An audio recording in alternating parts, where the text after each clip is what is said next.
ഇറാനിലെ 3 ആണവ കേന്ദ്രങ്ങളെ ലക്ഷ്യമാക്കി 2025 ജൂണിൽ നടത്തിയ US സൈനിക ആക്രമണത്തിന്റെ പേരെന്താണ്? Operation mid night hammer. FIH 2025 പുരുഷ ജൂനിയർ ഹോക്കി ലോകകപ്പിന് ആതിഥേയത്വം വഹിക്കുന്ന ഇന്ത്യൻ സംസ്ഥാനം ഏതാണ്? തമിഴ്നാട്. 2025 നിലമ്പൂർ നിയമസഭാ ഉപതെരഞ്ഞെടുപ്പിൽ ആരാണ് വിജയിച്ചത്?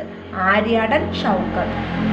2025 കീൻസ് ക്ലബ് ചാമ്പ്യൻഷിപ്പ് പുരുഷ സിംഗിൾസ് കിരീടം നേടിയത് ആരാണ്? Carlos Alcaraz.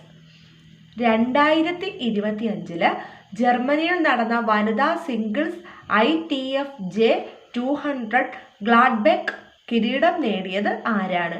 മായ രാജേശ്വരൻ. രാഷ്ട്രപതി ദ്രൗപദി മുർമുവിൻ്റെ തിരഞ്ഞെടുത്ത 51 പ്രസംഗങ്ങൾ ഉൾക്കൊള്ളുന്ന പുസ്തകത്തിൻ്റെ 2ാം വാല്യത്തിൻ്റെ പേരെന്താണ്? ആഷോം കി ഉദാൻ. അപ്പോൾ ആഷോം കി ഉദാൻ എന്നാണ് രാഷ്ട്രപതി ദ്രൗപദി മുർമുവിൻ്റെ തിരഞ്ഞെടുത്ത 51 പ്രസംഗങ്ങൾ ഉൾക്കൊള്ളുന്ന പുസ്തകത്തിൻ്റെ 2ാം വാല്യത്തിൻ്റെ പേര്.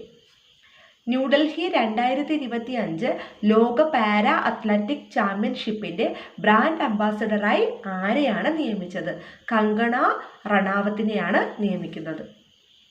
26 വർഷത്തിനിടെ ഇന്ത്യൻ സീനിയർ വനിതാ ഫുട്ബോൾ ടീമിലേക്ക് തിരഞ്ഞെടുക്കപ്പെട്ട ആദ്യ മലയാളി വനിത ആരാണ്? P. മാളവിക. ഹരിതകർമ്മസേന അംഗങ്ങൾക്ക് അജൈവ മാലിന്യം ശേഖരിക്കുന്നതിനായി ഇലക്ട്രിക് ഡ്രൈ സൈക്കിളുകൾ വിതരണം ചെയ്യുന്നതിനുള്ള തിരുവനന്തപുരം കോർപ്പറേഷന്റെ പദ്ധതിയുടെ പേരാണ് ഹരിതവാഹിനി.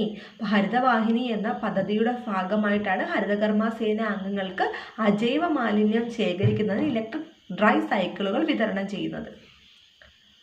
2025 യോഗാ ദിനത്തിൻ്റെ പ്രമേയം. അപ്പം അന്താരാഷ്ട്ര യോഗാ ദിനം എന്ന് പറയുന്നത് ജൂൺ 21